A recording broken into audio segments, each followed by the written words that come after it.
Right now, Stacey Abrams is being ordered to answer questions about money used to finance her gubernatorial run back in 2018.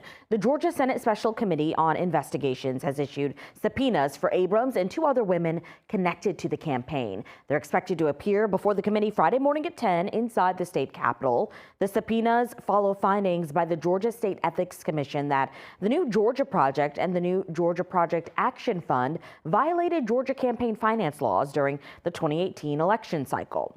Last year, the organization admitted to 16 violations of state law and agreed to pay a $300,000 fine. Abrams posted a response to the subpoena on X saying in part, quote, "I will comply with the subpoena because it is the law. I will tell the truth because it is the right thing to do."